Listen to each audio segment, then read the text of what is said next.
महाकुंभ के आयोजन को भले ही दुनिया हैरान होकर देख रही है, लेकिन इसे लेकर एक के बाद एक सियासी बयान और विवादित बयान भी दिए जा रहे हैं। सबसे ताजा बयान पश्चिम बंगाल की मुख्यमंत्री ममता बनर्जी का है, जिन्होंने महाकुंभ को मृत्यु कुंभ बता दिया है। ममता बनर्जी ने कहा है कि महाकुंभ मृत्यु कुंभ में बदल गया है। ममता बनर्जी का यह बयान हाल ही में हुई भगदड़ का हवाला देते हुए दिया गया। उन्होंने कहा कि जो अति विशिष्ट व्यक्ति हैं यानी वीवीआईपीज है, उनको तो खास सुविधाएं दी जा रही हैं, लेकिन जो आम व्यक्ति है, जो गरीब है, उन्हें सुविधाओं से वंचित रखा जा रहा है और यही वजह है कि महाकुंभ मृत्यु कुंभ में तब्दील हो गया है। মহাকুম্ভ আমি নাইবা বললাম, ওটা এখন মৃত্যু কুম্ভ হয়ে গেছে।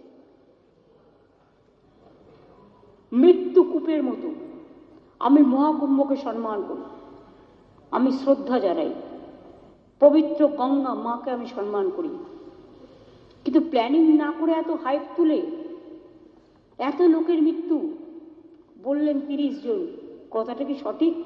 কত ডেড বডি ভাসিয়ে দিয়েছেন নদীতে?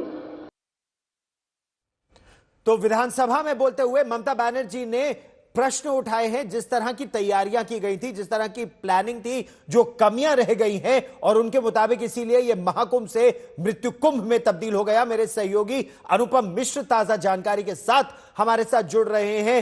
किस संदर्भ में ममता बनर्जी का यह बयान आया और किस तरह की प्रतिक्रिया इस पर बंगाल में आ रही है?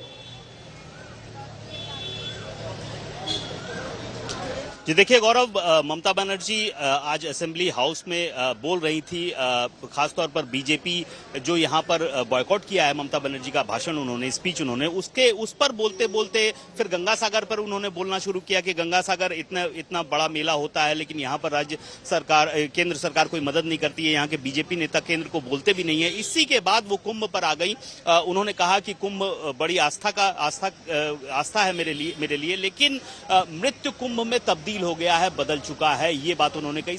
साथ ही गंभीर आरोप लगाए हैं, कहा है कि जो डेड बॉडीज है उनको बहाया गया, जो व्यवस्था थी बिल्कुल सही नहीं थी। उन्होंने आरोप लगाया कि जो वीवीआईपीज हैं उनके लिए अलग व्यवस्था की गई, लेकिन जो आम जनता थी उनके लिए व्यवस्था नहीं की गई। यहां तक कि उन्होंने ये भी कहा कि जिस तरह की हाइप इस मेले को दी गई, महाकुंभ को दी गई, वो सीरियस जो मेला होता है उसमें इस तरह की हाइप नहीं देनी चाहिए थी। एक तरह से जो व्यवस्था है उस पर ममता बनर्जी ने सवाल उठाया है, और साथ ही एक और जो आरोप लगाया है कि जो डेड बॉडीज भेजी गई बगैर पोस्टमार्टम किए भेजी गई, यहां पर पोस्टमार्टम करवाना पड़ा, कंपनसेशन नहीं देना पड़े, इस तरह की बात भी ममता बनर्जी ने की। आप इस खबर पर नजर बना के रखिए ताजा जानकारी के लिए। फिर मैं आपके पास लौट कर आऊंगा, क्योंकि एक के बाद एक नेता और खासतौर पर विपक्ष के नेता विवादित बयान दे भी रहे हैं।